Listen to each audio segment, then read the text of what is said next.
An 87-year-old man was left humiliated at a park, but what a little girl did next shocked everyone. The warm sun hung lazily over Riverside Park that afternoon, casting a golden glow on everything it touched. 87-year-old James Taylor, a retired military man, sat alone on a park bench. His hands were weathered with age, each wrinkle telling a story of decades gone by. His bright blue eyes still held a spark of youthful energy, but today they were clouded with sadness. James had visited the park for years, a quiet place where he could escape the worries of the world.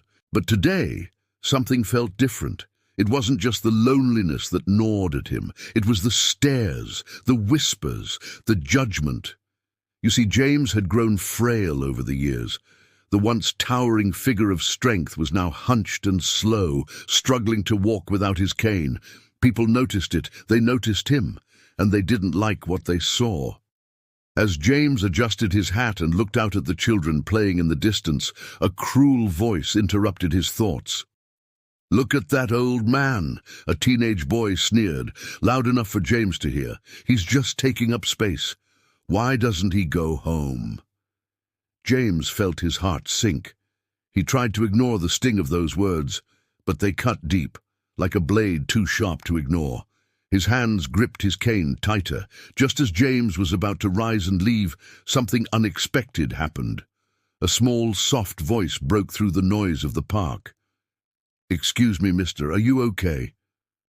James turned to see a little girl, no older than 8, standing right beside him.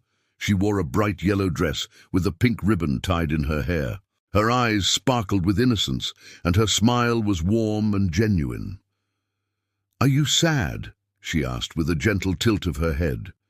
For a moment, James didn't know what to say. How could he explain the embarrassment he felt?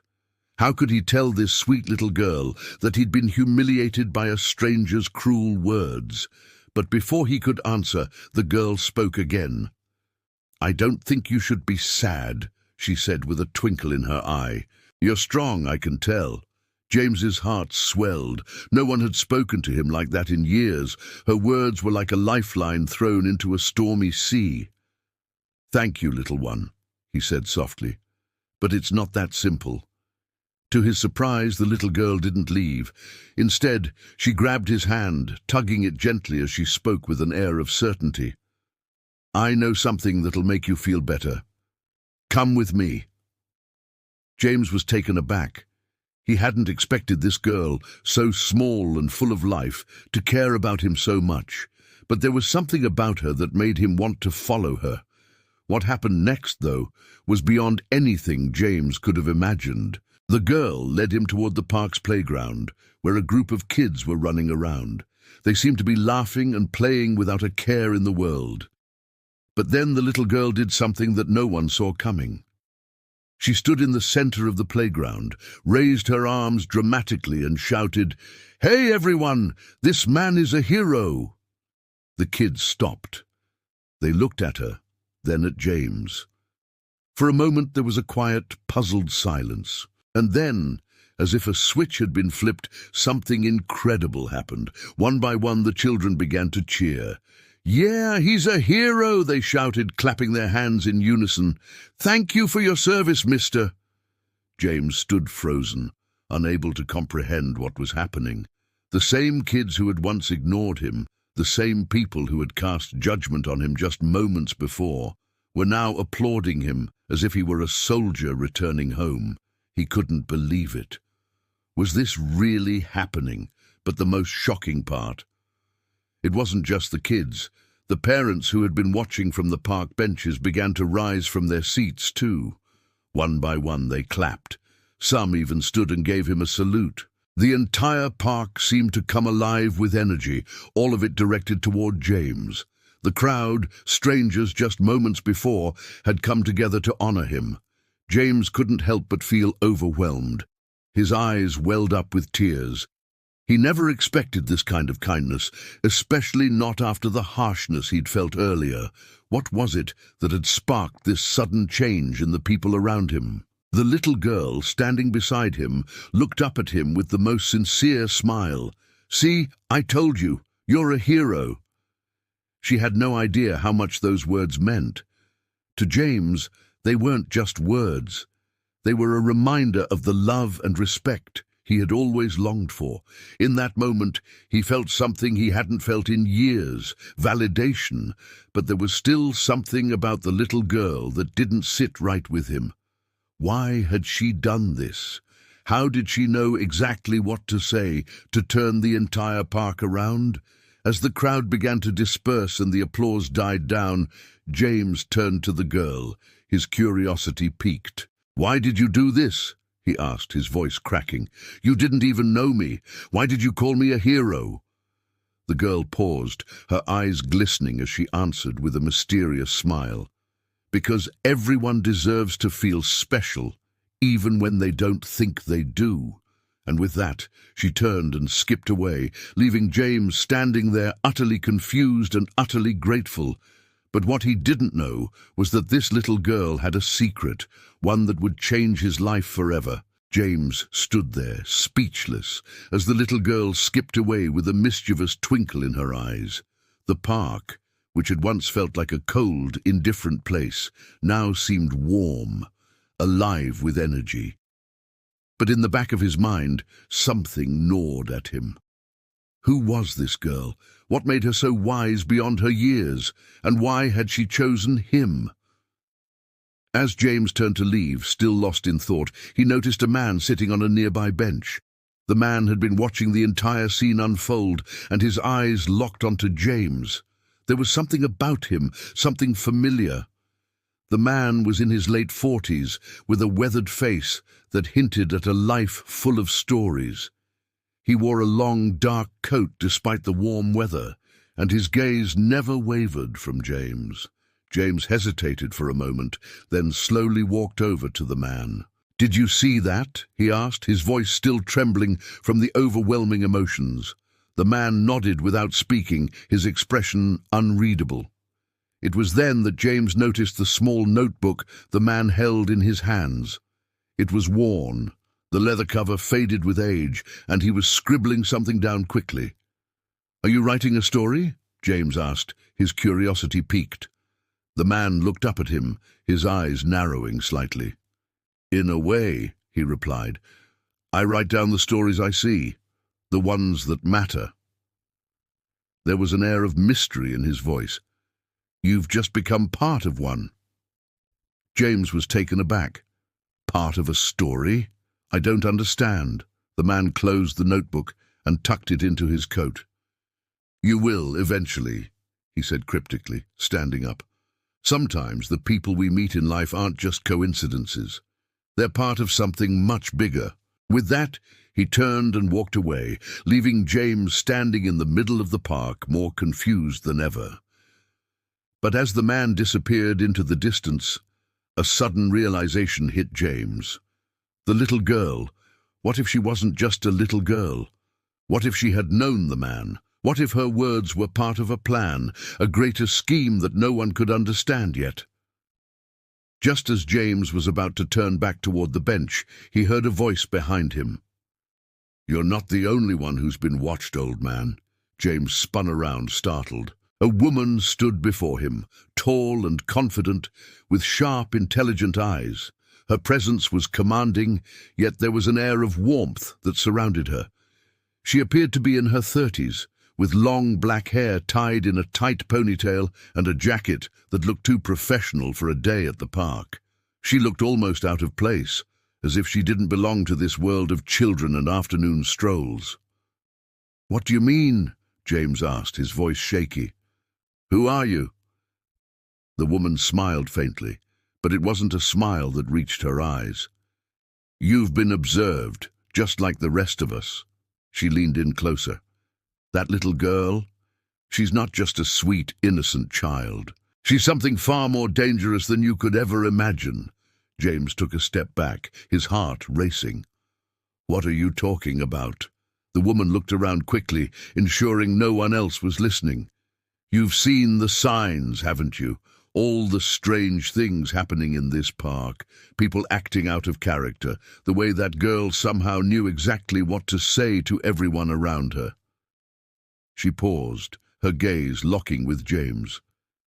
She's part of something much bigger than you or I, and I'm not sure whether it's something to fear or something to be grateful for. James felt the hairs on the back of his neck stand up.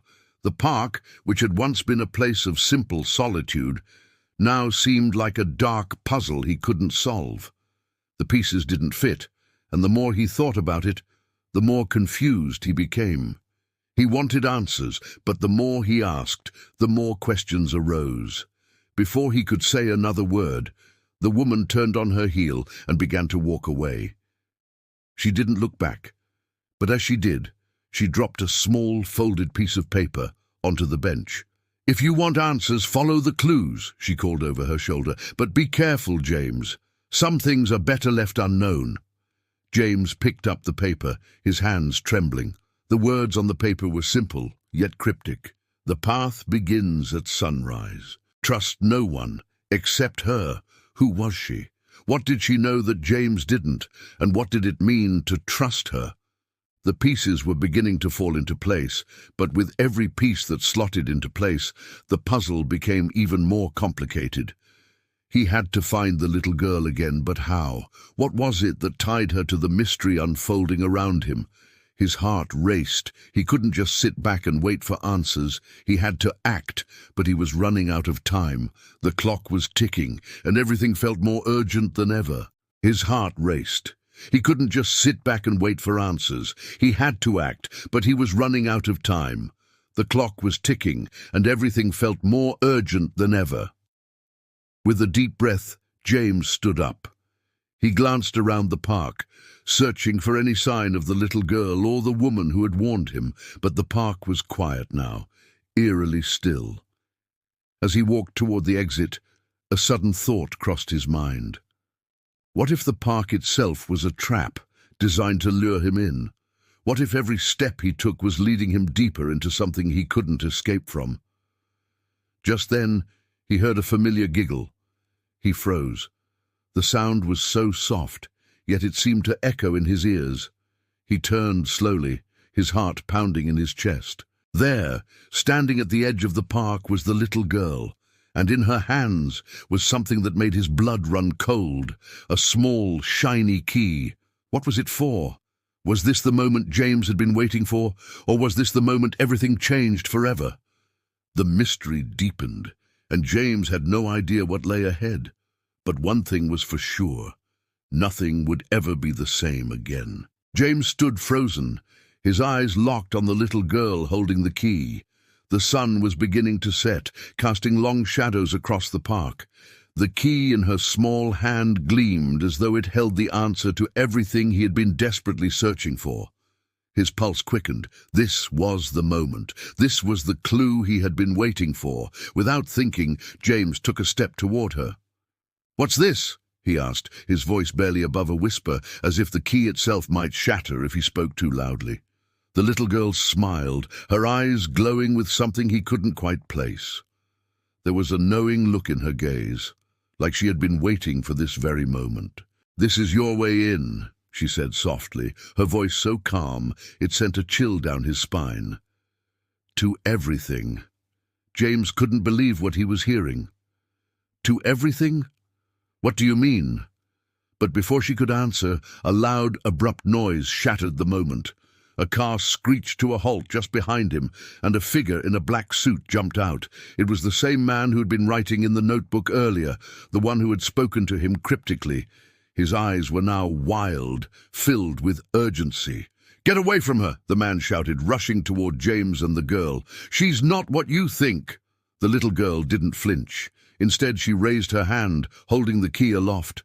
The man paused, his face twisting in shock and fear. "You're making a mistake," he said, his voice shaking. "I tried to warn you."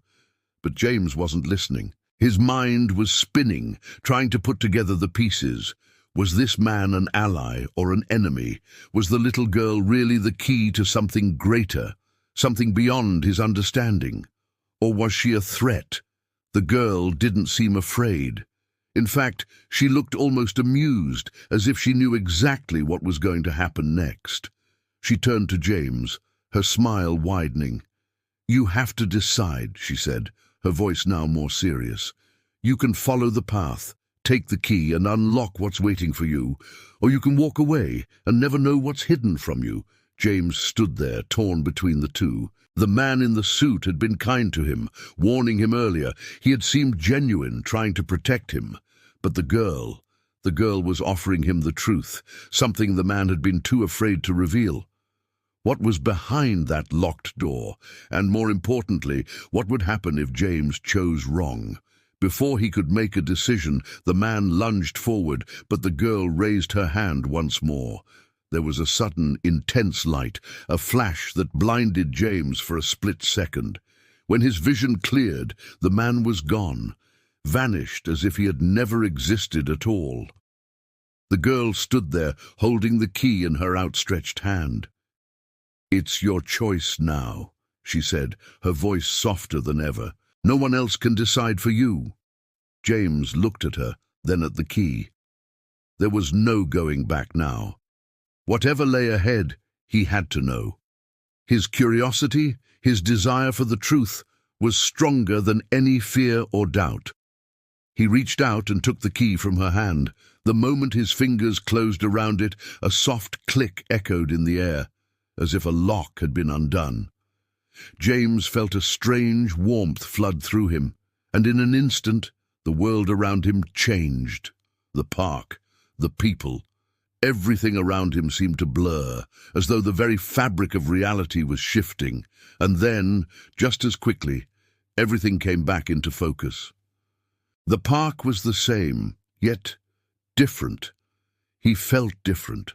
The world seemed full of possibilities, and yet there was a weight to it, as though he had unlocked a secret that would never let him go. The little girl smiled one last time before she disappeared into the crowd, her mission complete. James looked down at the key in his hand, realizing that this was just the beginning of a new chapter in his life. There was so much more to uncover, so many questions still unanswered. As James walked away from the park that day, he couldn't shake the feeling that he had just stepped into something much bigger than he could ever have imagined. And yet, he felt strangely at peace. Sometimes the journey wasn't about knowing all the answers. It was about taking the leap, trusting your instincts, and embracing the mystery of life. Moral of the story: life is full of mysteries and unexpected encounters. We often find ourselves at crossroads where the choices we make determine our future. Just like James, we sometimes have to choose between the safety of the known and the allure of the unknown. The lesson is simple. It's okay to take risks and follow your instincts, even when the path ahead is unclear. Sometimes the most important part of the journey is trusting yourself and having the courage to unlock the unknown.